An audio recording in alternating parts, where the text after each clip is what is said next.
Good evening. I call to order this joint work session of the Gladstone City Council and the Gladstone Ad Hoc Tree Board on Tuesday night, July 23rd, 2024. It's 5:31 p.m. Tammy, will you call the roll, please? Counselor Huckabee. Present. Counselor Alexander. Yes. Counselor Blau. Yes. Counselor Cook. Present. Counselor Roberts. Present. Counselor Garlington. Present. Mayor Milch. Present. And I'll go around and recognize the people that are here from the Ad Hoc Tree Board. I see Nancy Eichstead, Eric Butler, staff, Darren Canaparoli from our Public Works Department. And do we have others not yet here from that board? Okay. City of Gladstone is abiding by guidelines set forth in House Bill 2560, which tells us we put our meetings on Zoom. So this is a Zoom meeting. You have microphones in front of you. It will help for people who want to watch the meeting later. If you push the button on your microphone for when you're speaking, that'll help preserve our conversation today. The public is welcome to attend the work session in person or online. However, no public comment is generally allowed during a work session. So our first item for this work session is discussion on a proposed tree ordinance. So I'll have staff make a presentation and introduction, and then we will talk about it. Sure. Thank you, Mayor, and good evening, everyone. I believe it was in February of this year that the City Council gave guidance for us to work with the Oregon Department of Forestry to create a tree ordinance because we wanted to apply to become a Tree City USA. So what we did is we solicited applications for ad hoc group. And as you can see, we got Eric Butler from the Gladstone Parks and Recreation, Nancy Eichstead with Friends of the Gladstone Nature Park, Kim Baller, who's a Gladstone resident and from Two Rivers Co-op. We have Linda Cosgrove, who's a Gladstone resident, Justin Prouty, who works with PGE, and Sandy Dittmar, who is a resident and has wholesale nursery experience. The staff members that have been involved with the process are myself, our Public Works Director, Darren Canaparoli, and we've also had Brittany been able to attend all of our meetings. She's with the Oregon Department of Forestry. So in your staff report, I highlighted that we've met in April, May, June, and July. It's a great group. They've had wonderful discussions, and our first objective was to start looking at a draft ordinance, develop a website, and then create some questions that we would like to ask the community. I think the important thing to remember as we start our discussions is that the city is looking at a tree ordinance for public trees. So we're not trying to regulate anything on private property. And I think that's going to be a big distinction when we're talking to members in the community about this ordinance when it goes into effect. Brittany with ODF sent us what is a template ordinance, and this is a draft ordinance that they send to all of their communities that are interested in having an ordinance identified. A lot of cities just adopt that template, but I have to say that our group has spent a lot of time going through. We went through Independence. The city of Independence had an ordinance that was similar to the makeup demographics of Gladstone. Polk County had one, and they really made it Gladstone. So you're not going to see a whole lot of just standard language that's in this draft ordinance. So the purpose of tonight is for you to go through it. Are there any questions that you have? We do have Nancy and Eric here tonight, and Darren. We can answer questions. Did we miss anything? Do you think that we should have another section on something? Do we need some more definitions in here? But I think that maybe what we can do is just go through each section by section, Darren. I'm going to ask you to do that, and we can just at a high level talk about what's in each of those sections and see if there's any questions that come up. So at the end of this work session, we're hoping that you will say, great job, keep going forward, get some community engagement surveys out there, get some feedback, and then we would bring a draft, or we would bring an ordinance back to council in October for you to consider to adopt. And just to clarify, you indicated that the forestry department made available a template, but the one that's in here that says draft is a draft of the one developed by our own committee. That is It's not that correct. template draft. It's been modified for our city. Okay, May I ask a quick clarifying question? sure. So Jackie, you mentioned that this was only was it the ordinance that only referred to public trees on the public property? Yes, Okay. we do not regulate private property trees. It seemed like there were a few references in the ordinance to private property trees, like too. hazards. Could you maybe clarify? Yes, and we will get to Okay, that as to getting ahead of why it. we have those in there. So, thank you. okay. So originally, the ordinance was kind of lacking a lot of definitions. As the ad hoc tree board met, as we were going through the ordinance, we spent a lot of time on adding a lot of definitions to this. All of them are here that we have come up with. If there are any more that any of you would like to see in there, we can definitely look at that and add those when needed. So the authority and power, this is basically authorizing well, in this case, the Public Works Director will have authority and responsibility to plant, prune, maintain, and remove trees and woody plants grown in upon all municipal streets, right-of-ways, city parks, and other public property. Again, public, not private. The director will coordinate with other departments to be able to provide services and to complete with, sorry, ensure compliance with this ordinance and related to streets, alleys, drainage, and others. So if there is an issue, we can, for example, bring code enforcement in to deal with an issue or anything like that, because we don't have the authority to necessarily do that. So if a tree is planted in the wrong spot, or there's trimming that needs to be done to a tree or anything like that, that would then get turned over to code enforcement for them to go and take care of any of those issues, rather that's public or even private for that matter. So that kind of goes back to what you were talking about, Councilor Cook. We have tree planting standards in here. We added one of those, the best management practices, that was added by Brittany with ODF and W. We have different sizes of trees that can be planted. Ultimately, our goal when we're done with this, we will have a list of trees that can be planted. Currently, there is a list for the city of Gladstone, but is very, very outdated. And we'll be updating that. That'll be the next step that the tree board will do, is come up with a list of trees. And then distances is big, because you don't want to have trees planted, or even shrubs for that matter, planted. Site distance is a big thing, especially when you're talking street trees.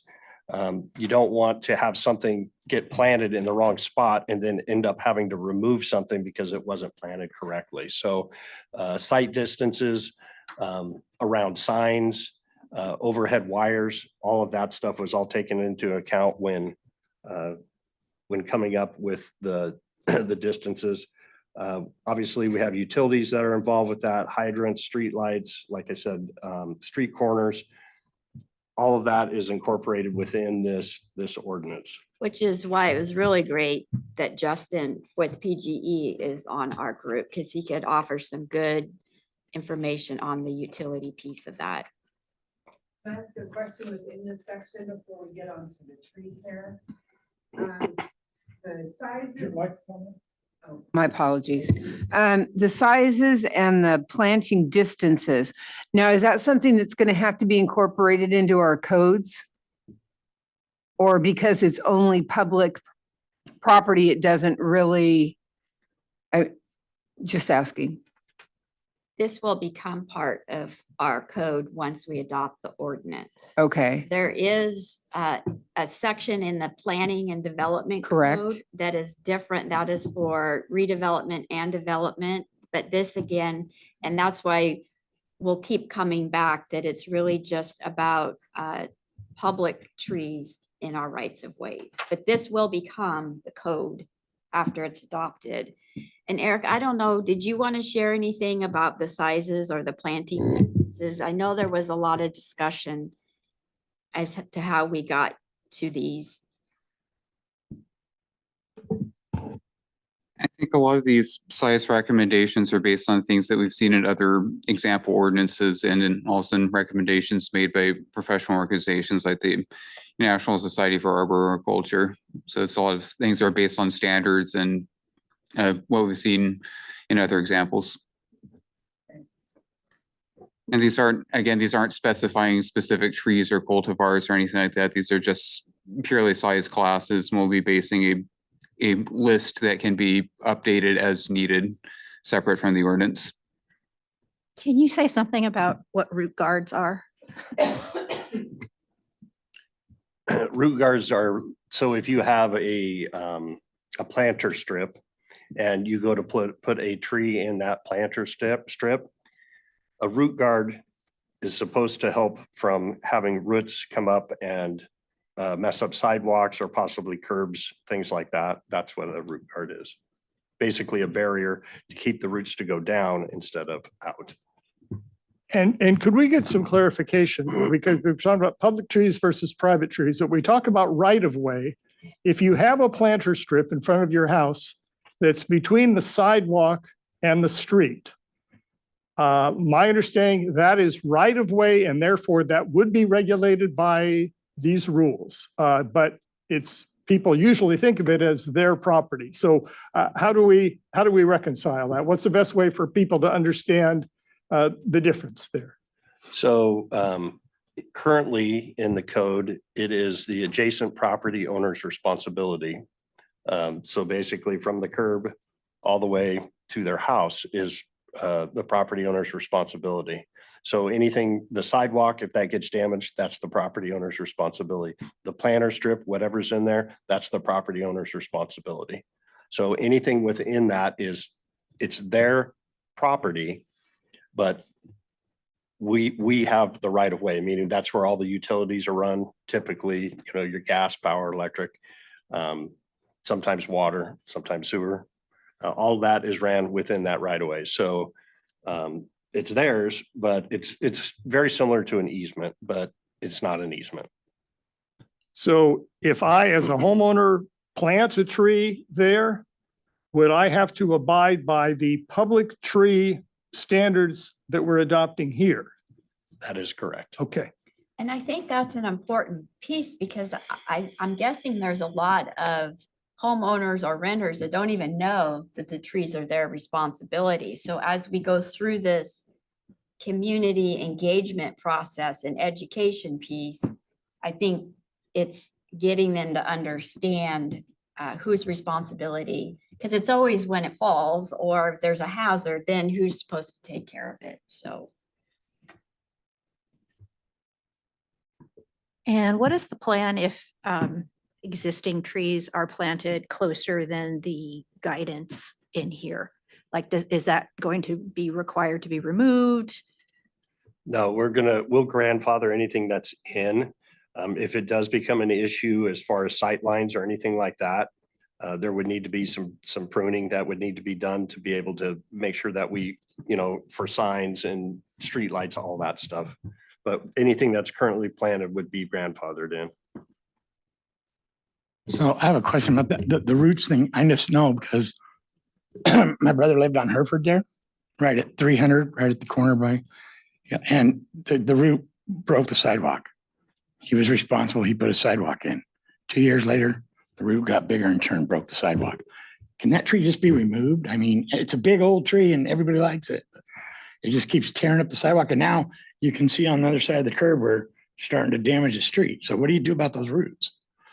Well, I think anything is existing, if it's causing severe damage, and I'd have to look in here to be 100% sure that they could possibly remove that tree, but the idea is if a tree is removed, especially in a planter strip or anything like that, is another tree should be planted in its place. And the whole idea of getting the tree list is they have certain trees that are, designed for certain widths, like parking strips and things like that. If you're on the other side of the sidewalk, that's obviously public or private property at that point. There's not anything that we can do with it. But the whole idea is to keep people or to have people planting from the tree list, even if they're planting it on private property. And in the ordinance, we haven't designed it yet, but we're looking at doing permitting for all of that. It would be a free permit. Okay. But the whole idea behind that is so that we know what's going in the ground, because eventually we'll have to do an inventory of trees. And if we can get ahead of that as they're planting it, then we already have some of that information.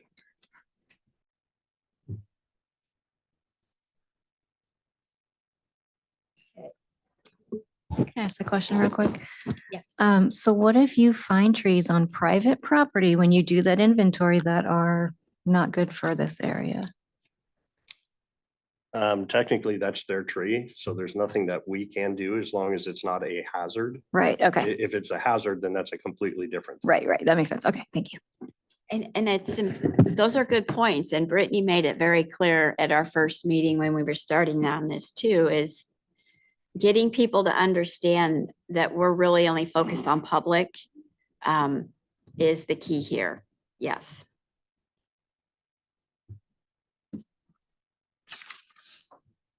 Well, I want to express my appreciation to the committee for working on this. I think that when the committee members volunteered, it probably wasn't real clear from the start what the scope of their responsibilities would be. And starting with writing an ordinance was probably the least exciting thing that you thought you'd be doing. But you got the hard work out of the way first. But I know that we selected and appointed people who really recognized the value of trees in a community. And Jackie and I were saying the other day, one of the good things about being on the city council or on city staff is you see some of these issues from a little bit farther back and begin to see the interconnections with other departments. I see we have a member of our traffic safety advisory board here tonight. And, people have done research on trees that are along streets. And sometimes people design wide streets to be wide open with nothing anybody can run into. So they avoid putting trees on the streets. Well, what happens is, and we see it happen all the time, you come off the 205 or you come off Oakfield and you turn on Dartmouth and it's as wide as an airplane runway. And you think, oh, this is a nice, safe street. I can go however fast I want. Whereas if you have trees on the side, it sort of psychologically makes you feel the street is a little smaller, a little tighter, and you're a little more careful with your driving. At least that's what they've observed. So once we develop these regulations, and the next steps for this group might involve making some advising us on where more trees should be planted in order to do all the positive things that trees do for a community. Help to absorb rainwater, producing oxygen, absorbing carbon dioxide, providing shade on hot days. There are all the values of trees. I think this committee are people who believe in that. And as we move forward, we'll be asking your advice on policy on some of those issues as well. So I'm grateful for the work you've done in designing an ordinance. I did look today online and saw one of those tree lists. I think it was either Independence or what's the other city that starts with an M next door to them? Monmouth. And it was something that had just been adopted in March of this year. So it was very current, but next to each tree, it had a box that you could check whether it was good for a 4-foot planting strip or an 8-foot planting strip. So there's a recognition of the difference in how much of the roots spread out and where they're likely to grow effectively and not cause the kind of damage that Councilor Alexander was talking about. So giving people those resources instead of having them just go out and saying, oh, I like this tree, I think I'll put it in my yard, is a good way for us to guide the public and guide ourselves on the trees that we plant on public land. Other comments and I know you had there were good notes here from your minutes, concerns about other parts of the city. I know there was a big discussion on about McLaughlin Boulevard. And We actually have an update on that. Oh, you that do? Darren can share because All there right. was conversation about, hey, let's put more trees on McLaughlin. So Darren, So I reached out to Heather Austin, our planner, and she wasn't really sure whose jurisdiction that was. But she included in somebody from ODOT on the email. And ODOT will not require trees be planted on a highway, which McLaughlin Boulevard is, with a speeds above 35 miles an hour. they will not require them or they will not allow them. Will not allow, Okay. is what the lady said from ODOT. So that is more than likely, that's why we have no trees. It's not just because of the dealerships, because we all know they don't want trees, but that's what they allow in ODOT right away. And I saw another former city official one time shared a photograph, sort of a rendering of what it would look like if we had trees on 82nd Drive, where you come off the exits from the 205 and enter into Gladstone near the gas station and the McDonald's and all that area. And this was not, it was just saying, suppose there were trees in the median here and trees on either side, what a nice entrance to our city that would be. That is also ODOT controlled highway. It is, I think the speed limit is lower than 35 there, so that restriction may not apply there. But it's that kind of thinking about, the aesthetics of it, the safety ramifications and the climate ramifications of having trees that I'm really excited that if we go forward in this and become a tree city, we'll have a lot more people in the community talking and sharing about these issues and getting involved. Councilor Alexander? Yeah, so when I was looking into it today and looking at some stuff, I found out that there's a thing, it's really a real thing. It's called urban heat cooling effect. And 3%, Portland is 3% hotter because of their lack of trees and the coverage in Portland, and because they're more asphalt and concrete, it's hotter there. And so I just think we need to not only maintain our trees, but increase them. And so, and the other thing I had was, because everybody wants to know about the money. So I got asked about, right here, it says program with an annual budget of at least $2 per capita. So my question was, per capita, is that per citizen, per household? Could that be in-kind volunteers to offset that? Would Arbor Day count as an in-kind donation? How are we coming up with the $2 well, per we capita? already have that in our budget. Oh, It is okay. Well, that's what- already, okay. because we wanted to make sure that we weren't going to have to find general fund to do that. But I believe do you know, Nancy, is it per? It's per person. And when I looked at the budget, it looks like we're already spending that Yes. on tree issues with our contracts with the arborists and things like that. So we didn't have to go look for money Correct. to actually fund this. Yeah, and when the mayor was talking about how this all comes together, if you think about it, once we do the ordinance, and I will say that, yes, the ad hoc committee is ready to talk about that tree species list, and they're very excited about that. Then once you get an ordinance adopted, you can qualify to apply for funds from Oregon Department of Forestry to do an inventory. Then once you do an inventory, you can apply for funds to add more tree canopy. We have a project right now with the Gladstone Town Center where we're trying to identify an area, and we've had representatives on there say, I'd like more trees so when I walk my dog, his paws don't get hot on the sidewalk. So it all is intertwined and is coming together, but it really does start with putting this ordinance into place. Councilor Cook? Oh, a comment and a question. So I agree with Greg. I think And I'm so glad that we're talking about trees and that this work is moving forward, because I think it is an equity issue. As we see, communities that have safer neighborhoods, they have those traffic calming, like trees create a traffic calming effect by being present. They're often cooler, a lot safer during heat waves like the ones that we're dealing with. So very excited. I'm kind of curious about heritage trees. So heritage trees are mentioned once or twice in here. It's not and I know, Jackie, you said it's always going to be public, but there are some exceptions in here around safety. So with the heritage trees, are those only for trees that are located on public property or private property as well? So that would be any heritage tree. Okay. And then a follow-up question is, how do we have a process in place? And we might not, because we're just getting started, but do we have a process in place for folks to submit for that? We do not. Okay. We have one heritage tree. That's the powwow tree, and I believe it's designated by the state. So if this group, and we do have one member who is interested in starting a process for identifying heritage trees in the community and certifying them, Yeah. that would be a different responsibility down the road to do that. Yeah.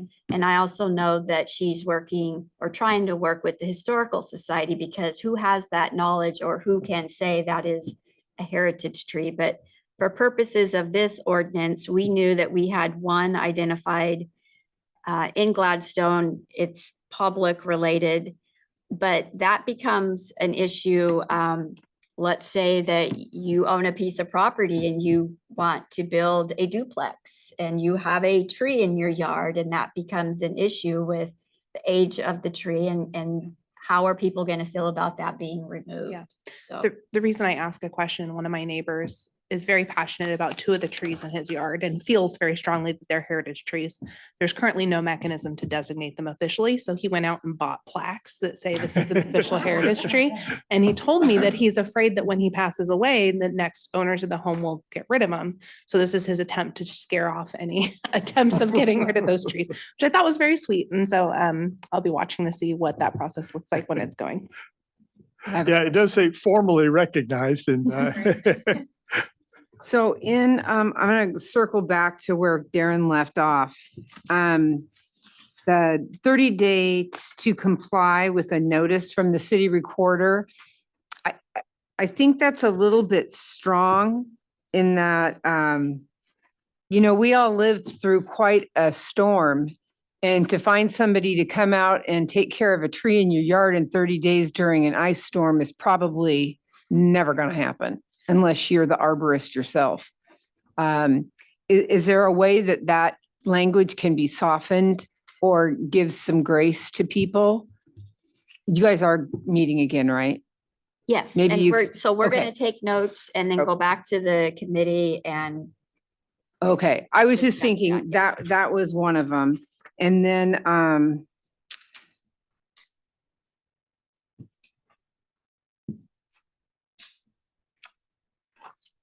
can't remember why I marked that one. The violations and penalties. Do we, because I just did not get to it. I meant to go look. Are there penalties already for damaging trees in our ordinances in some way? Do you know that off the top of your Going head? Off the top of my head. Okay.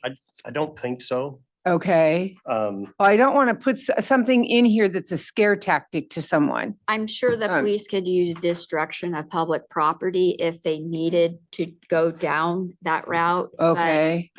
The penalty section here, we actually had some really good conversation around whether it should be a dollar amount, which I think when we started this section, we used a $500 penalty.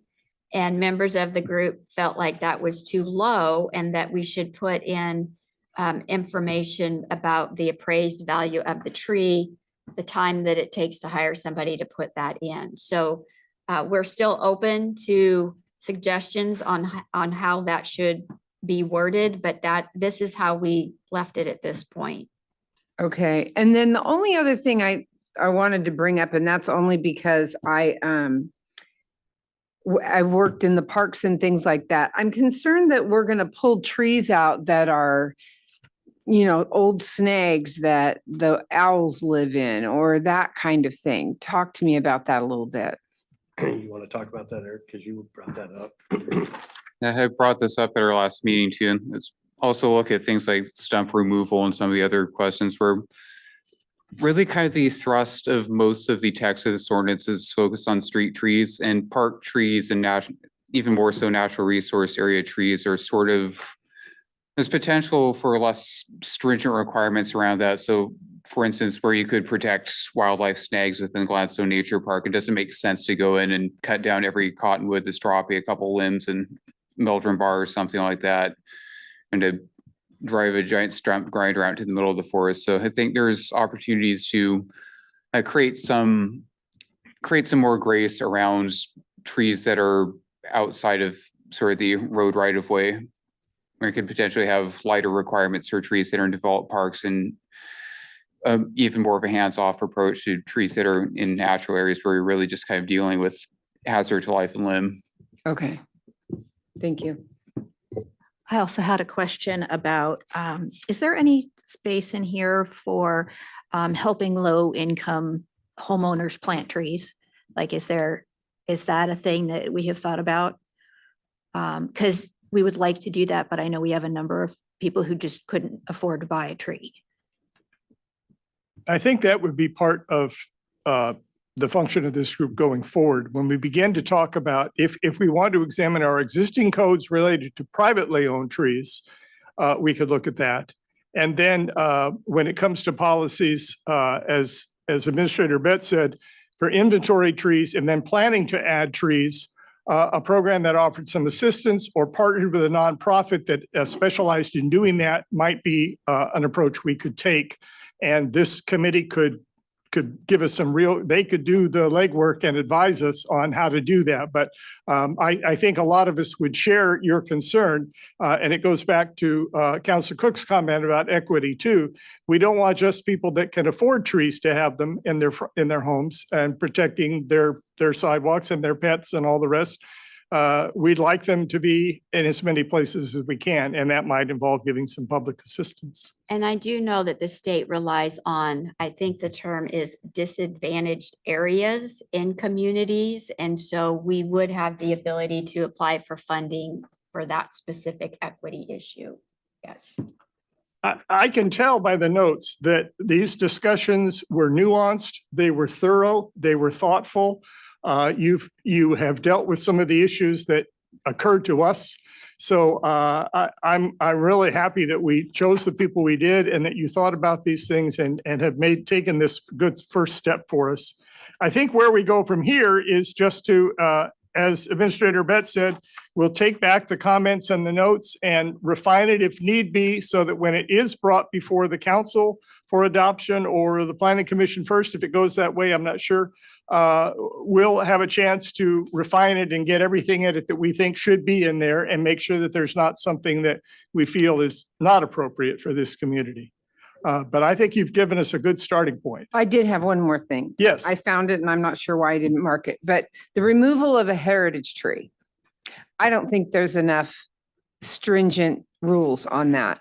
And I've in 25 years, when Darren's long retired, who had the best interest of the city at heart, how do we know we don't have a person in there that's got a buddy that's an arborist and they're going to come in and tear a tree out just because they decided to? We did learn that there's a difference between an arborist and an ISA certified arborist, and we added that specific language in here, so it just wasn't arborist. So ISA is? International Society for Arboriculture. So it's essentially the professional standards organization for being an arborist. You can't call yourself one if you don't meet their criteria. It's essentially a licensure to practice. Can we spell that out in this language? Yes. Thank you. I've learned a lot, I'll tell you, going through these meetings about trees. And you can sort of probably team up maybe with the Historical Society too and get some of our help on finding out which ones are which. Oh, one last question. Yes, There's some language in here around pruning trees and it specifically talks about distance from the curb and distance from corners. Does that all align with our code for traffic safety controls? Are those all aligned? there are codes regarding line of sight at Yes. corners Thank you. and That's what I'm height getting at. and all that. And Yeah. those are pretty specific and geometric and very specific measurements. Yeah. And so I'm sure we would want consistency. Yeah. We wouldn't want somebody to follow one set of codes, plant a tree according to that, and then discover that's in violation of another code. Yeah. So we'll make sure that whatever we adopt is consistent between the two. Great. Thank you. And also with that, there's rules in the manual on uniform traffic devices, MUTC, controlled devices. I can't remember. Crushed it. I got you. Yeah, that talk about sight lines and things like that for like signs. Yep. Depending on the speed of the road, like for a stop sign, well, really any sign, you need to be able to, that sign needs to be visible from 150 feet away. That's for a 25-mile-an-hour road. Mhm. So we talked about how to really put that in here, and it really makes it difficult to know because you can trim your tree and everything, but until you get out into the travel lane and actually see the sign, you don't know what your sight distance is. Yeah. And it's also the same thing like the mayor was saying, with sight distance on street corners and everything. All of that stuff is in that manual. Got it. Okay. So even if it's not explicitly spelled out in here, we can always refer to the acronym that I'm not going to pretend to say back. Thank you. And the steps moving forward. So I just made a note under definitions. We do have arborist defined, but we will add a definition of ISA arborist under there. We meet the first Friday in August, so we will regroup and share the comments. We will finalize the draft ordinance. In the meantime, in the August newsletter, we're launching the community engagement survey. Also at the community festival at the city's booth, we will be handing out copies of the survey.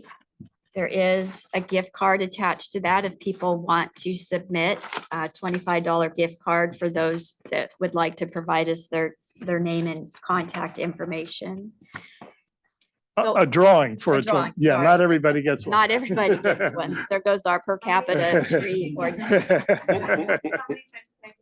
Yeah.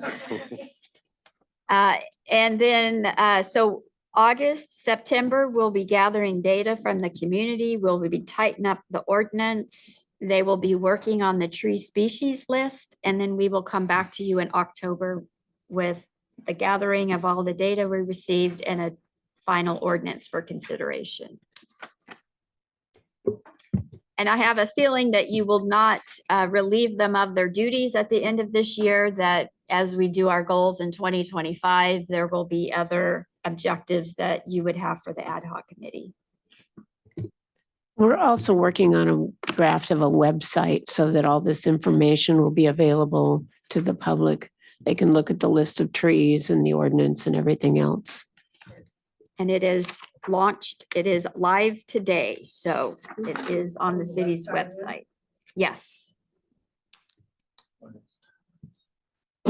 And I did mention it before, but thank you so much for your Thank work you. in preparing the survey. They're good questions. We'll get a variety of opinions. It'll help us set priorities.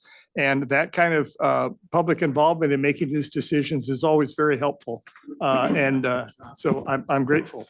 Councilor Huckabee. Thank you. I just have one comment on the survey. In my area of my company, we like ad nauseum use surveys.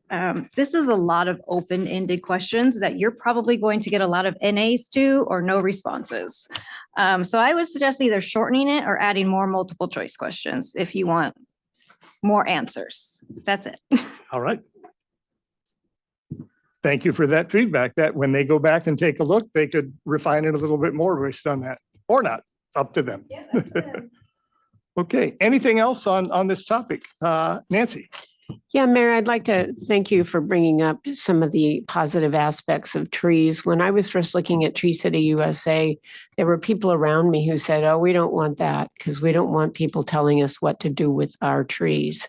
And that's a good point because there are cities around us that are very restrictive with how they treat the trees in even on your own property. That's not what we're doing. So we need to make sure that we're clear with everybody that this is public trees only.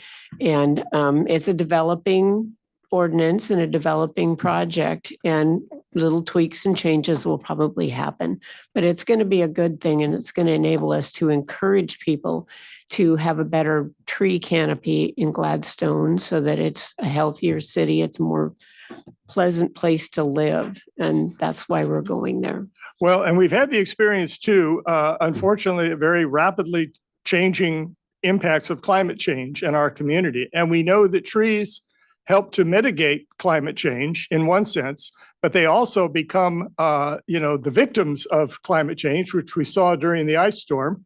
And mature trees of a certain age and health can be subject to breaking, and we lose electrical power. They could damage and injure people. So a regulation that's too strict, that does not allow people to remove a damaged hazardous tree, would not be in our best interest. And regulations which encourage people to plant more trees, even though they are subject to being damaged at some point, I think their value in having them in mitigating climate issues is more important. So it's a good time for people to begin to inform themselves about the interplay of these issues and to see that we could do it, and to kind of determine what the appropriate level of strictness and regulation needs to be. I know some of the communities you're talking about, and I know that people object when a new development goes in and any tree is removed. But if we can be sure that somehow we offset that by planting more trees, maybe planting better trees in better locations, maybe we'll balance out the impact of some of those development related issues. All right, I think that takes us through this section of our work session. So again, thank you to members of the tree committee. You may stay, you may leave. We're moving on to a completely different issue. And in fact, we're going to change our seats and move up there. So I adjourn the meeting of the council work session, and in a few minutes, we will re-adjourn as the Urban Renewal Agency. All right, we are re-adjourning as the Gladstone Urban Renewal Agency. It is 6:17 p.m. on Tuesday, July 23rd, 2024. This meeting is a follow-up to a work session we had back in March. And we were at that time asked our staff to work on developing a substantial amendment for our Gladstone Urban Renewal Agency and to start the process of that. So staff, will you present this information to us tonight? Thank you. Good evening, members of the Gladstone Urban Renewal Board. Yes, as the mayor indicated back in March, you gave staff direction to move forward with a substantial amendment, which means that we are proposing to add properties into the current Gladstone Urban Renewal Plan. Elaine Howard is our consultant doing this work for us. It's very specific in our ORS on what the process is to do this. So she's going to give you a brief presentation. We also have Kathy Brucker, our finance consultant, on tonight, and you have Marcy, our economic development coordinator, and myself here to answer any questions. So with that, I will hand it over to Elaine. Good evening. So I just tried to share screen and I cannot share screen. I will make you a panelist if you're going to be running the show. So hold Okay. tight.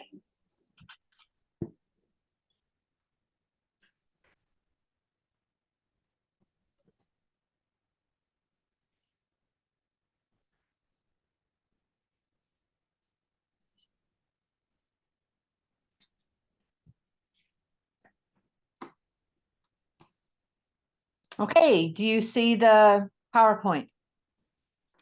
Yes, we do. Okay, great. I cannot see you except you're about the size of an ant. So if you have questions, feel free to interrupt me and just jump in because I won't be able to see you. So the Gladstone Urban Renewal Agency has a very specific role according to Oregon Revised Statutes 457, and that is to review a potential substantial amendment to the plan and to decide whether to send the plan out for formal public review. And that formal public review is to send it to your Planning Commission for review of conformance to the comprehensive plan, to all of the impacted taxing jurisdictions, to provide a briefing to the county, and then to do a public hearing in front of City Council and consideration of a non-emergency ordinance. This is a substantial amendment to the plan. It does three things. It adds to the boundary. It increases the maximum indebtedness. The maximum indebtedness is the total amount of money that you're allowed to spend on projects, programs, and administration over the life of the plan. And it adds projects. We'll go through each of those three components. The boundary expansion is specifically limited in ORS 457. You may expand any urban renewal area up to 20% of the original acreage of the urban renewal plan. Your original acreage was 284.5 acres, so you have expansion capability of 56.9 acres. You have added previously 29.21 acres. You have capacity as of today of 27.69 acres. This proposed addition is 21.5 acres. So you have remaining future capacity of 6.19 acres to add to the area. Any addition in the future, no matter how many acres it is, would also be a substantial amendment to the plan, as you have already used up your 1% addition to acreage, which is the total amount allowed through a minor amendment to your plan. This is the proposed boundary expansion, and you can see that it is those properties along Portland Avenue, and it is a bit of right-of-way as you go down to the south end of Portland Avenue. This map has not been changed since we reviewed it in March. This is what the urban renewal area would look like with the expansion if it is adopted. And you can see that your area encompasses a wide variety of different kinds of properties. And on that boundary expansion, you don't get additional capacity if you were to remove acreage in some of the other sections of your urban renewal area. That is not allowed by the statute. So there is no real reason at this point to remove any of the urban renewal area from the boundary. Elaine? Yes. This is one of those areas, one of those questions where I might interrupt. Is the additional indebtedness that we're considering adding with this amendment necessarily tied to the additional boundary that we add, or could those funds be used in any portion of the district? That's a good question. Those funds may be used anywhere within your urban renewal area. You have one urban renewal area, and any part of your maximum indebtedness may be used in any part of that urban renewal area. Okay, so for example, the Seventh-day Adventist property on the east side of Gladstone is a substantial part of our urban renewal area. If they decided at some point they wanted to build some housing there, the city could use some of that fund for incentives or pre-application assistance or, matching funds of some way. There's a lot of commercial property near the Safeway and the hotel. If someone wanted to develop one of those strip malls and expand it, again, that might be another opportunity to use that funding for improving the economic viability of the community. So we have a lot of areas throughout the city where these funds can be used. But this is coming up in the context of our focus on downtown revitalization. And so a lot of what we talked about at the last meeting talked about using the funds for downtown related development. But I just wanted the clarification that we're not necessarily restricted to that. That's correct. On the maximum indebtedness increase, this is a little different from when we went over with you in March.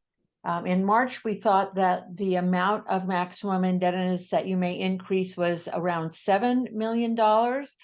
When I reviewed this again with Nick Popanek, my financial advisor, we saw that they had used an incorrect starting date for figuring out that maximum indebtedness amount. So you actually have authority to increase on your own as a city council a little over $10 million. So an addition of about $3 million of new maximum indebtedness. We reviewed that with your staff and confirmed that there are plenty of projects within your area that could be done, and that the staff recommendation was to proceed with that increased amount of maximum indebtedness. So that is something for us to discuss tonight and make sure you confirm that. The new maximum indebtedness, if this amendment goes through, would be $33,763,977. This just shows that in rounded dollars, but shows what that capacity of that maximum indebtedness might be in terms of expenditures in today's dollars, accounting for inflation over time for the area. So it is anticipated that once this is adopted, if it is adopted in the first 5 years, you would have about $4.9 million of maximum indebtedness capacity, ability to spend money. And in years 6 through 10, you would have about $5.4 million to spend. Urban renewal is an impact on taxing jurisdictions, not on individual property owners. This shows what those impacts would be until the area would be projected to end. When we looked at this in March, those impacts only went through 2033. This new maximum indebtedness authority gets us just one more year of impacts on taxing jurisdictions. This shows the impacts to the main general government taxing jurisdictions. So City of Gladstone, about $5.37 million, Clackamas County, $2.7 million, County Extension and 4-H, $55,660, County Library, $442,000, County Soil and Conservation, about $55,700. These impacts for the Port of Portland and Metro, so they're in the middle of this, are $78,000 for Port of Portland, $107,000, about $500 for Metro. You can see Fire District 1, Park, North Clackamas, and Vector Control. Well, Vector Control is a fully impacted, but they're just impacted to a minor amount, 7,236. But you can see Fire District 1 and Park North Clackamas are impacted barely, $323 for Fire District 1 and Park North Clackamas, $72.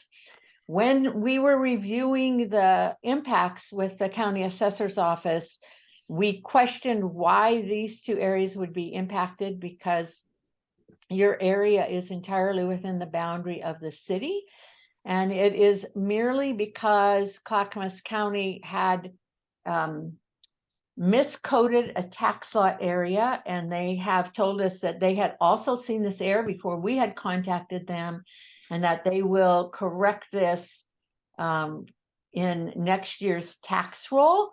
So although we list that there will be impacts here to Fire District 1 and North Park North Clackamas, indeed, the county assessor will clean that up and there will be no impacts from them. These were two small utility counts that were in roadways that the county actually maintains, and somehow they got miscoded. So we do have to show this, but the reality is what we're showing is extremely low, and the reality is the assessor has confirmed they will change that so there'll be no impacts to them. That is true. These are the education districts. That is true also for the North Clackamas School District and the Oregon City School District. So although this shows small impacts to them, we anticipate the assessor's office will change that. For the community college, the impacts are 621,000 Clackamas Education Service District, 410,000 Gladstone School District, 5.4 million. What we all remember is for the education districts, these impacts are indirect because they are funded through state school funding sources. The Clackamas Education Service District and the Gladstone School District are funded through the state school fund on a per pupil basis. And whether or not you have urban renewal in your community does not impact the amount of money on that per pupil basis that your school district gets.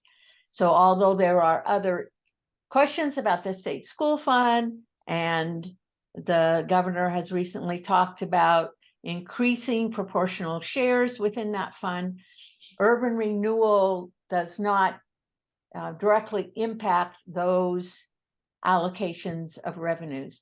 The community college has a similar fund. It's called the Community College Schools Fund. I think the last word is schools fund. And it is funded on the amount of classes that students take. The potential projects that we are looking at that are identified in the report that goes with the amendment are identified here. And again, these funding amounts are projections. They may be changed over the lifetime of the rest of the urban renewal area through 2034. These were just estimates provided by staff on the amount of funding that we would expect for the different categories. So there's materials and services, pre-development grant program, storefront facade improvement grant program, tenant improvement grant program, development incentives, downtown transportation, land acquisition for development incentives, other infrastructure, and that was the category that we were able to increase due to the ability to add additional maximum indebtedness, and then administration. These are shown in both today's dollars, constant 2024 dollars, and then in year of expenditure dollars. Those year of expenditure dollars just account for 3% inflation increases over time. These are the programs that we talked about, and John Southgate was at your last meeting to talk about the different types of programs that are used in a downtown to help facilitate redevelopment and to try to get new development. And so we have incorporated all of those different programs to provide those development incentives, and then also added the different infrastructure and transportation projects. Are there any questions about the projects and allocations now before we move on? Well, I just have one. So just so I understand, do we have enough money in the urban renewal money to do this project, or will we need a bond or higher taxes? You do not need a bond or higher taxes to be able to move forward with this amendment. Urban renewal does not cause higher taxes. It is a division of taxes from the other taxing districts. And if you did any kind of borrowing in this area, and it would be repaid through the tax increment revenues themselves, so not an increase in property taxes. And I think in our assumptions, we do not assume, I'm looking real quick while we're talking. We do not assume that you would do any borrowing, but you would spend the money that you have on hand and the money that you get in on an annual basis. Okay, and that would be, so we do this amendment. I think at the last time we talked, Counselor Cook asked about that increases our maximum indebtedness, but we are not committed to using those funds, right? We decide through our annual budget process. That's correct. So it's really something we should do, I think, right?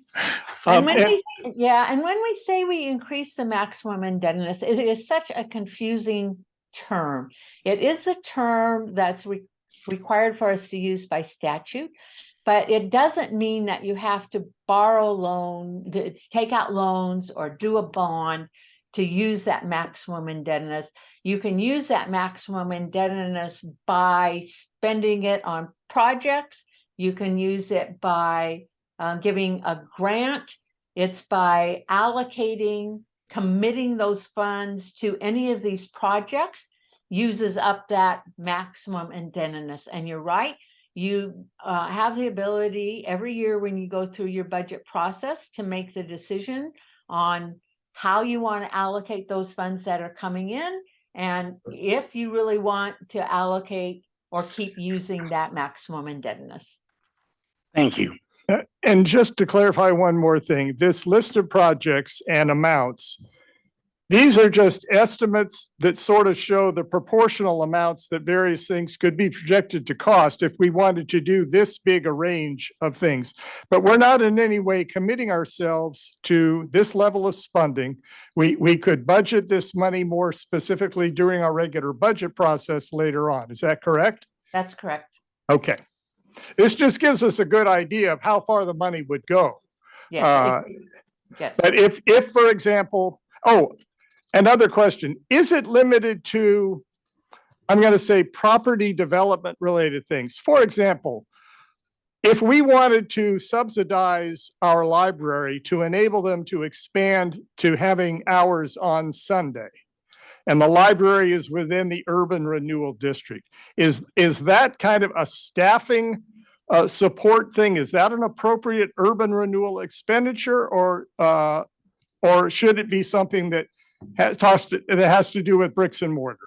That's a great question. And whenever we talk about urban renewal projects, we talk about brick and mortar or sticks and bricks, because it is supposed to be for capital expenditures other than the administration that your own staff has to pay to implement these projects. So subsidizing personnel from a Main Street organization or from the library district or from other areas have asked me about fire districts is not allowed under the urban renewal statutes. Urban renewal is set up to accomplish capital projects. Okay, very good. That's very clear. Thank you. Okay, are there other questions on, we interrupt you every once in a while, but we're getting good answers, so it's helpful. Councilor Cook. I had a question and I think I answered it for myself, but I'm going to ask it anyway, just for clarity. So like I was going to ask on page 2.3, we have a list of projects. So, and included in that is funding for the Trolley Trail Bridge. You know, when you're talking about how we're looking at the funding for potential projects that could be included here, you're really like shooting in the dark off a train that's moving.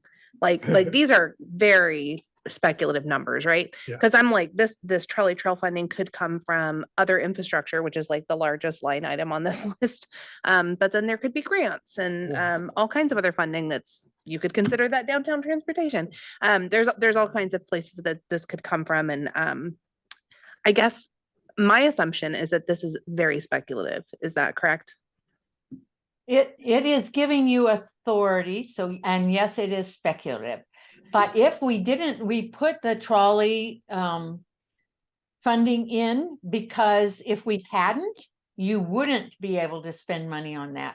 So if you needed some match money to get a grant for that project, or it fell short of its total funding and amount, the only way you can use urban renewal funds on that is if it is listed as a project within your plan. Great. That Thank you for doesn't clarifying. Yeah, that doesn't require you to spend those monies, but it gives you the authority to do it. Beautiful. Thank you. And just one more point of clarification is that in regards to the trolley trail project, we would only be able to use it toward the river. It wouldn't be for the entire bridge to go across the river. And so, as Elaine said, if we don't mention it as a project, we can't use the funds. But I wanted to make sure you understood we're not thinking about $8 million for the replacement of the bridge.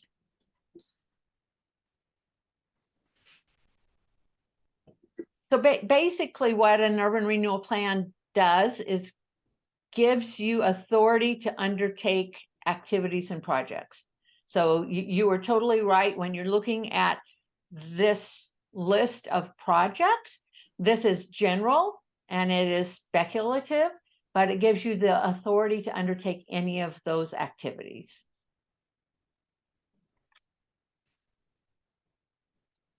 And then this is the required process. I went through this briefly at the beginning for a substantial amendment. So agency review is tonight. The Planning Commission, if you decide to move forward, is scheduled for August 20th. We will have to contact Clackamas County to get on their agenda sometime in August.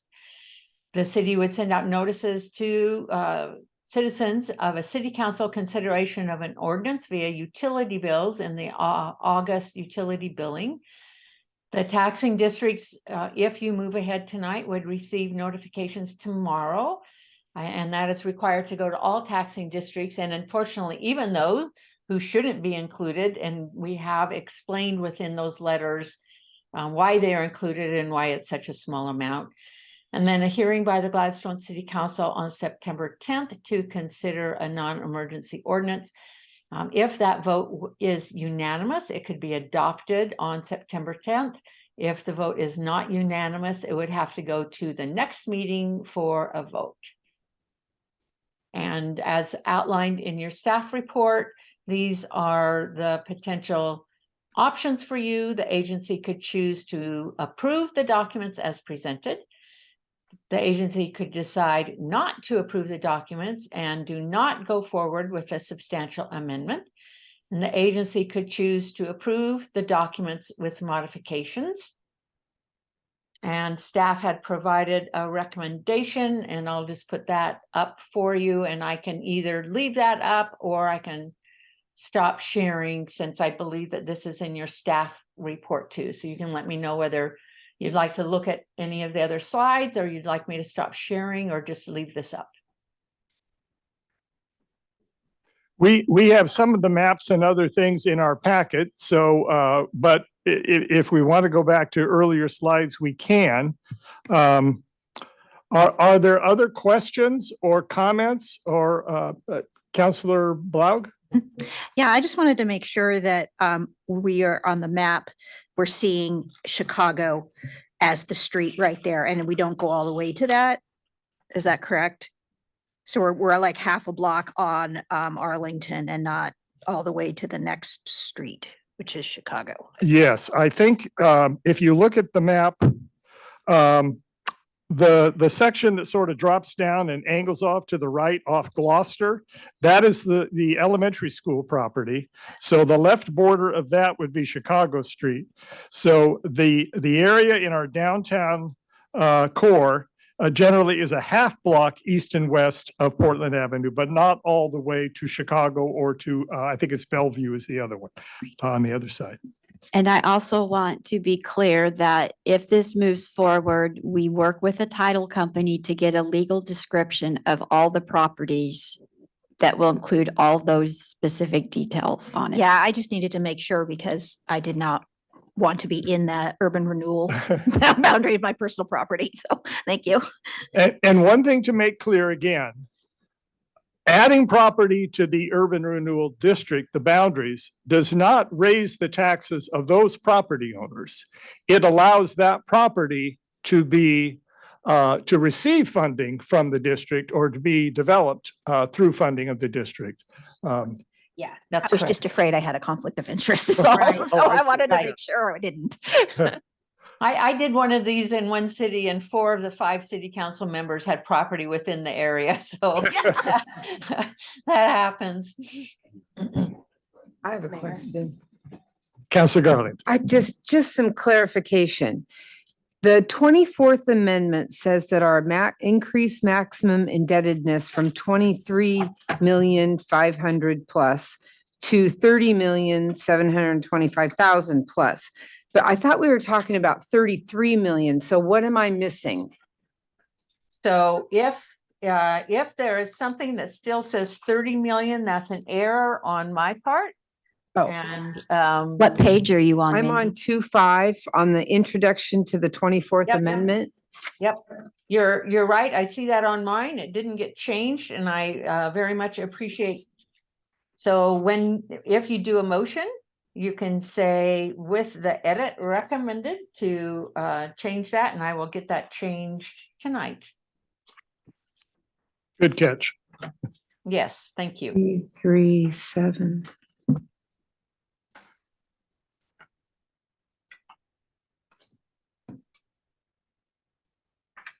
We figured that out really at the last minute, so I got everything changed in the report, and it looks like we just missed that in the amendment. So I very much appreciate you catching that. So it just added 1 or 2 more years to the inflationary adjustment, the 3% per year, and it went from, what was it, 47 up to 50 or something? No, what happened was they started the calculation from 2010 instead of from the original date that your urban renewal plan was adopted.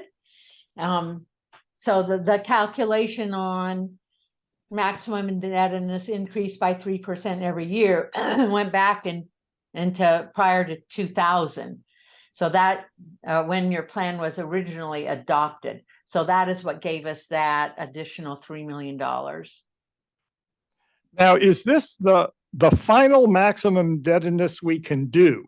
Yes. This would be the last time we could do this kind. We do have some more, we can expand the boundary a little bit. There's a small amount of Tiny acreage amount. left. Right. And we could maybe, if something came up and we need to do one of those 1% additions or less, could we do another? You can't do any more 1% additions. The Okay. statute says you may do a one-time 1% addition. So you do have 6 acres left and you could add those in, but unfortunately it would be a substantial amendment, which is this whole process that we're going through right now. Got it. Okay. Thank you for clarifying that. Other questions? Counselor Cook.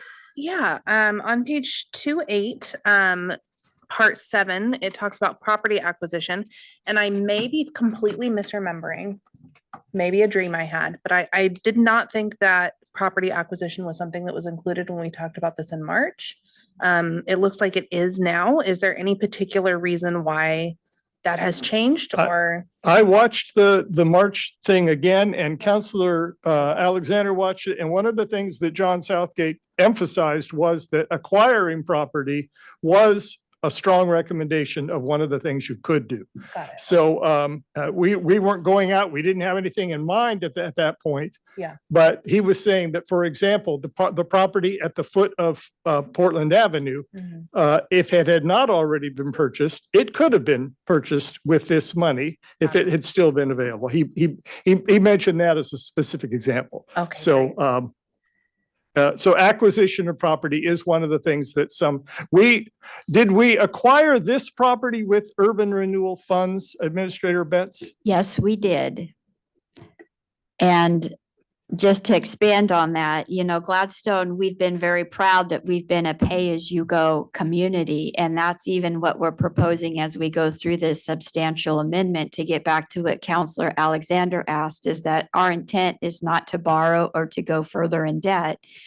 And the city council acts as the board of directors for Gladstone Urban Renewal. So when you do your biennium budget, you would be doing the same for the Urban Renewal District, which is where that we would prioritize projects.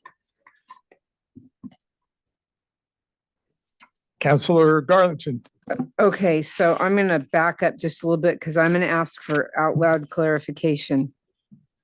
On page 2.5, under proposed land uses, why would churches, schools, community centers be included in low density residential? That's not residential. So in this section, this language has to come directly from your zoning code. So this language is quoted specifically out of your zoning code. So I can't change that language, and you can't change that language at this point unless it goes through a big process. This is not a change. Our comprehensive plan has two categories. They have what they call land use classifications, which are general descriptions. That's where a term like low density residential comes in. And then there are also zoning categories, which is where R 7.2 comes in.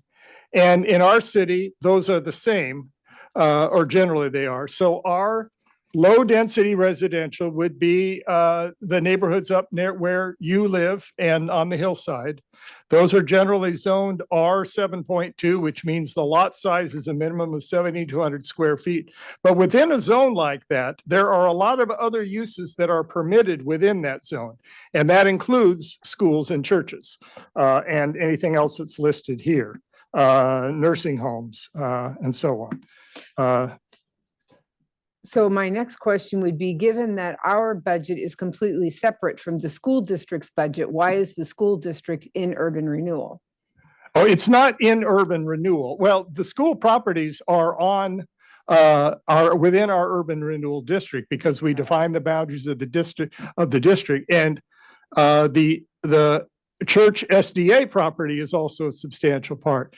And that was one of the things where the last time we met, we looked back and I believe it was Administrator Betts who said she wasn't sure why those properties were in there because it is kind of unusual. But back when it was first formed, that's what happened. I believe that along the way, we may have used some urban renewal funds for projects related to schools, like the city contributed funds toward the construction of the football field and the stadium and some of the playground equipment at the elementary school that may have come from urban renewal funds. I don't know for sure, but I would think that that might have been the reason. But again, the intention right now primarily focuses on our business areas. But as I gave the example earlier, if the Seventh-day Adventist conference, I guess they're called, decided that they wanted to do some other development, maybe expand the retirement home that they operate there, or add some additional housing for families to make use of their land. If they fall within the urban renewal district, some of our funding could assist in one of many ways with the development of that sort of a thing. I just have a hard time with the school district being a part of urban renewal, given that the school district does not cross their budget with ours ever. Well, as I said, we have done projects together. We assisted with the construction of the football stadium because it was more of a community asset than strictly a school district asset. It is a school district asset. I'm listening. I'm not sure if you're looking for validation. I will say that if we were starting out now with an urban renewal district, typically you do not include property that is not property taxed. So it doesn't make sense to have churches or school district property in that. However, we cannot remove them from this. So we're really headed towards a direction where if you were just now creating the district, you would focus on the blighted areas, and that is the Portland Avenue redevelopment project. Thank you. One more comment is that those properties are currently used as schools and churches, and they are zoned for the potential to be used in other ways. So if, for example, and I'll use the Seventh-day Adventist property again, if they decided to do housing development there, If it's zoned properly for housing, it could be that it would no longer be a church. And then it would be housing and would be taxable because it was not a church anymore. So having it in the district, as I agree with Administrator Betts, it's not what most cities do. You start with taxable property and hope that, that it improves into something else. But my recollection is that about 25 years or so ago, there was talk of developing that property, making it a mall similar to the Clackamas Town Center with an exit from the freeway. And maybe that's the reason it got there in the first place. It was identified. When the city council turned that down, it stayed and developed in a different way for the church owners. Elaine, I see your hand up. Go ahead. I'm sorry if we've been talking over you. No problem. I just wanted to clarify that you could remove that property if you wanted to.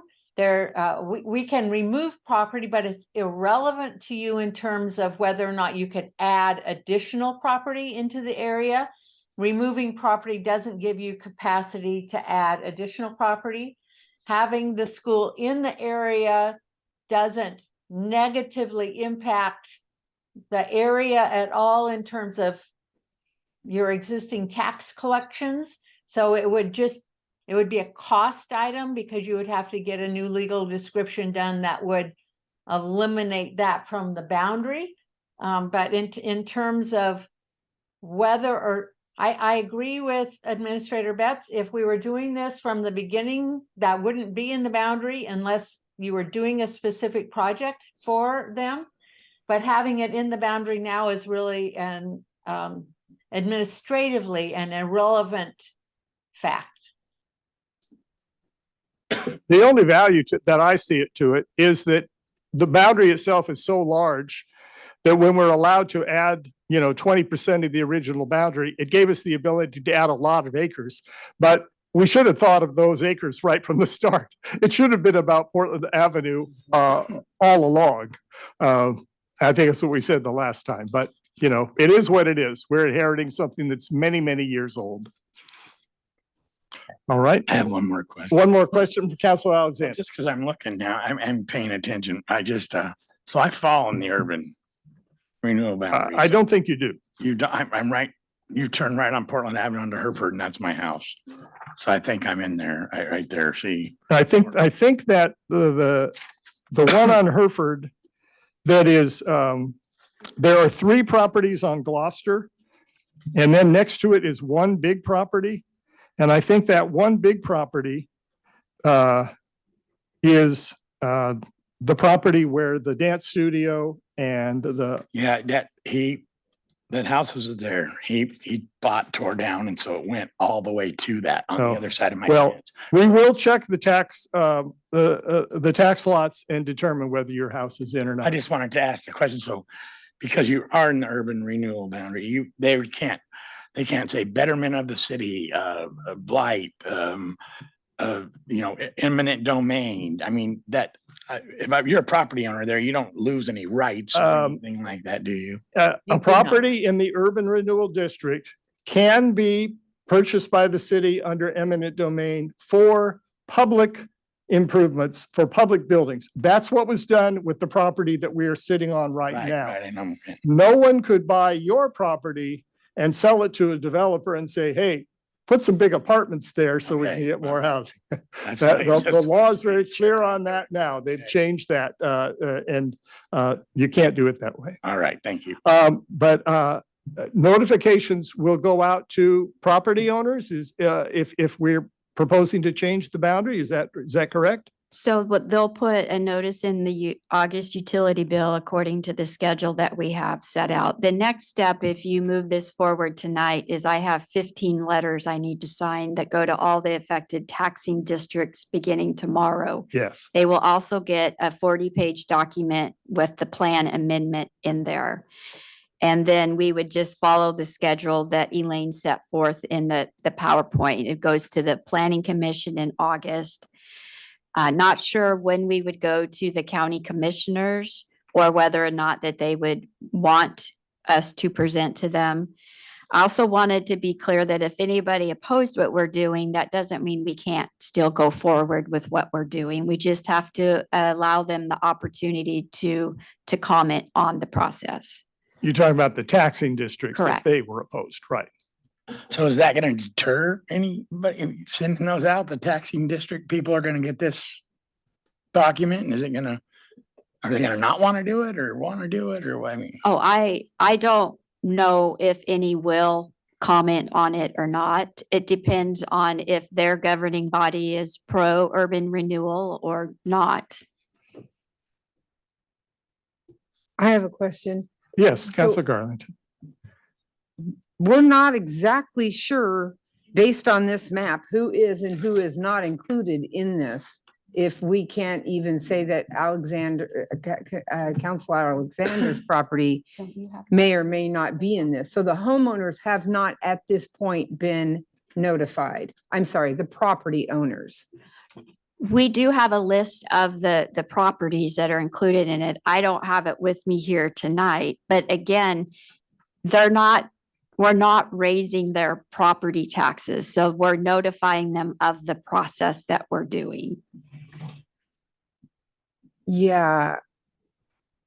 Well, I'm not going to pretend to not say that I'm not comfortable doing anything with anyone's property without them knowing about it prior to that. So that's where I stand. That's part of this process that sets to the next step, that we notify them, this is what we're doing.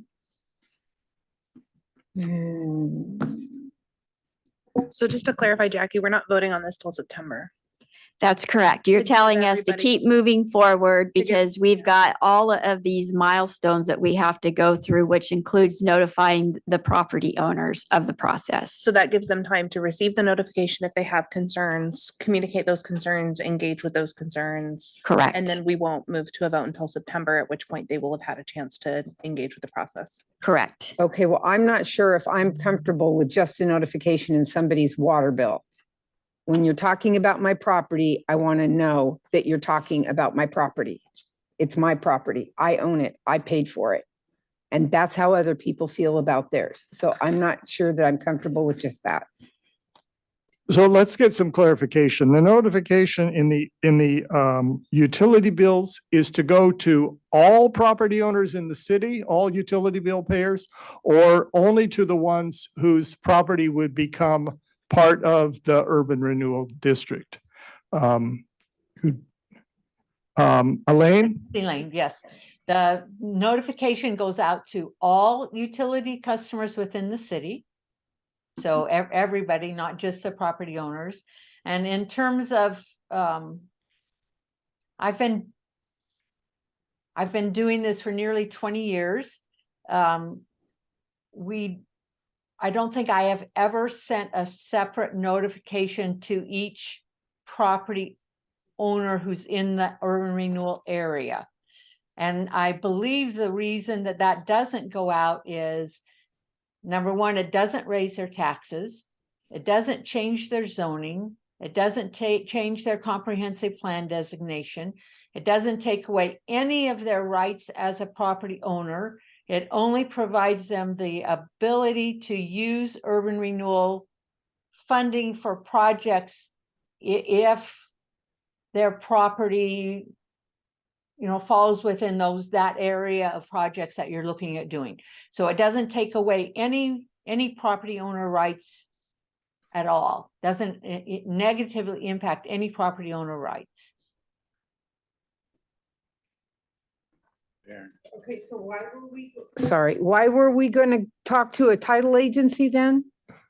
We are required by statute, as we do this amendment, to provide the legal description of the amendment to the county assessor's office. And we're actually doing that not through the title company. We had originally talked about that, but we're doing it through an engineering firm. And that's just part of the requirement of setting a boundary for an urban renewal area. And the reason you do that is how the assessor figures out the amount of tax increment revenue is based upon those properties that are within the area. So if you add properties to the area, then the assessor needs to know that, and we do that through a legal description. Okay, and just for clarification, I was not asking to send letters to everyone in the urban renewal district. I was asking for letters to the proposed expansion area owners. All right, thank you for that clarification. Yeah, I thought that's what you meant too, the ones who would be added to. Yes. Okay, I guess what we want now is some guidance on, do we instruct staff to move forward on these, to take these steps, begin the process so that after having planning commission involvement and citizen involvement and notification, we'll be prepared to make a decision up or down in September.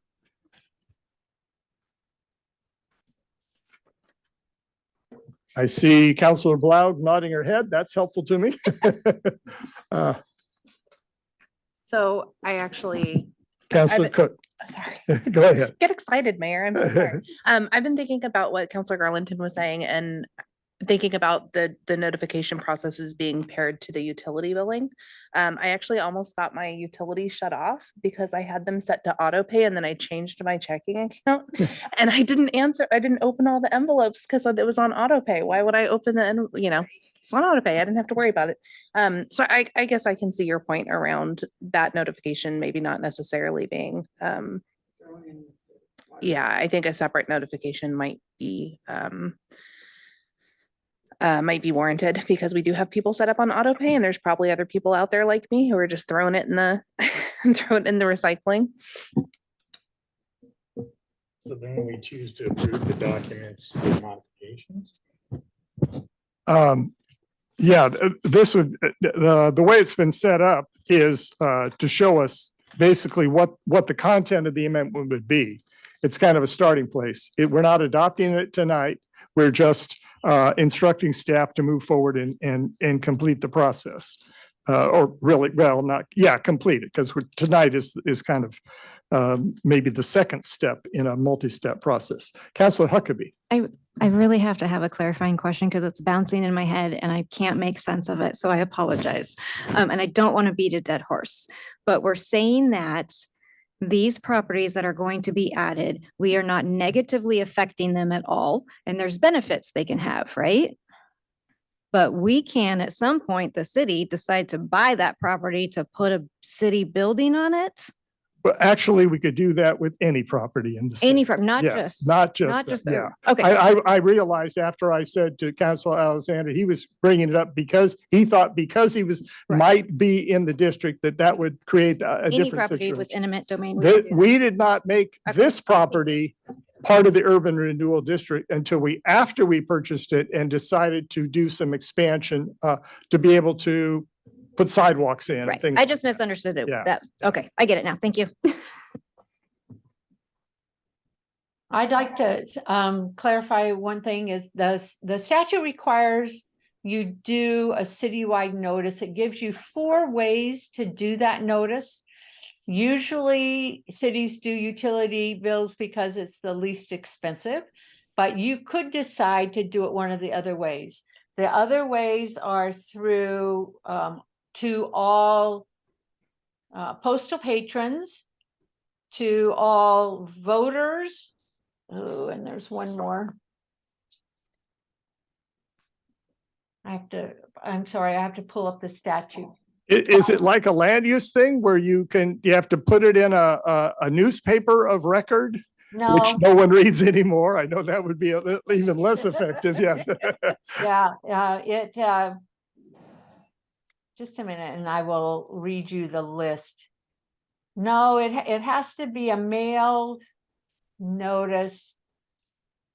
Okay, owners of real property, and usually I recommend we don't do that because then renters Don't hear it, get it. yeah. Electors registered in the municipality, utility customers or postal patrons. So if you felt like you would prefer not to do utility customers, you could do postal patrons.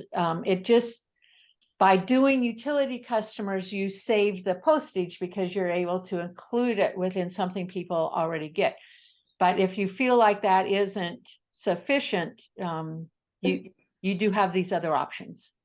We also have a city newsletter which could supplement the notice, let people say, hey, even if you're on automatic bill pay with your utilities, open the bill this month and take a look because there's an important notice in there. Right. Or you could put the notice also in your newsletter. And Yes, that would in addition help people know, which to me that is a good idea. And you could also put a little article in that explains what it is you're trying to do, because I think what you're trying to do is something a lot of your residents would like you to do. So it helps support and inform your public.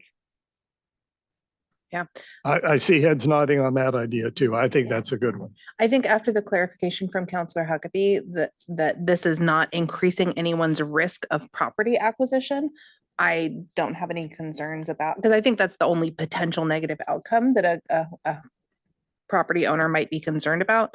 So I withdraw my objection, and I think that notifying in utility bill is just fine in that circumstance. And I agree with you. I think doing an EDD mailing is just a little bit overkill. But I like, if we could add it to the newsletter could we make that bullet point on 2.3 and just add it to the newsletter? To, hey, like, what was that? Hey, pay attention to your water bill. Well, no, I think Elaine's suggestion of having an article about what we're doing and why, so that we don't have to go into too much detail in the notice, but we can certainly, we can educate people. Or it could be the same thing both places, depending on how much we could fit on, we want to know how far people will read. Okay. Yeah. No, And just to be clear, that will be September newsletter because August is at the printer. Yeah. Right. So, Okay. Mayor, would you like this motion read in full, or can I be the first to advise staff to continue on the track and with the information presented to us? Actually, I was thinking, I kind of had my mind in work session mode, but we're not in work session. We're actually the renewal agency meeting. So it can be done with the motion. I shouldn't have just looked for, head nods, but yes, a motion would be welcome. Very well. I would like to motion that the Gladstone Urban Renewal Agency forwards the GURA Plan Substantial Amendment 2024 and report to all impacted taxing districts, to the Gladstone Planning Commission for their review of the plan amendments, conformance to the Gladstone Comprehensive Plan, to the Clackamas County Commission for briefing, and then to the Gladstone City Council for their review and vote on adoption. Is there a second? can I ask that you add as amended due to the one mathematical correction that we had? Certainly, with the amendment to the 24th Amendment as noted on page 2-5. And the addition of the September newsletter. I'll second. All right. It has been moved by Councilor Roberts and seconded by Councilor Huckabee to go ahead and move forward on this with the corrections to the figures and the notification procedure. Any further discussion? All right. Tammy, will you call the roll, please? Counselor Huckabee, Yes. Counselor Alexander, Yes. Counselor Blau, Yes. Counselor Cook, Yes. Counselor Roberts, Yes. Counselor Garlington, Yes. Mayor Milch. Yes, the motion passes unanimously. You have your working orders here. Thank you so much, Elaine, for educating us, for guiding us, and to staff who have memories of these things and where they are and how we've done it and how we haven't done it. I'm glad we're doing it right and doing what we should have done maybe years ago. The timing is right. During COVID would not have been a good time to do some of this, but now I think we're in a place where we're seeing some good economic trends, and this could be very good for our city. So that concludes our agenda. There is, as always, some upcoming meeting dates printed. Well, one more regular city council meeting, August 13th. That's all we have coming up. I will take a motion to adjourn. So moved. Second. All right, it's been moved by Councilor Roberts and seconded by Councilor Garlington. Tammy, will you call the roll, please? Counselor Garlington, Yes. Counselor Roberts, Yes. Counselor Cook, Yes. Counselor Blau, Yes. Counselor Alexander, Yes. Counselor Huckabee, Yes. Mayor Milch. Yes. This meeting of the Gladstone Urban Renewal Agency is adjourned at 7:14 PM.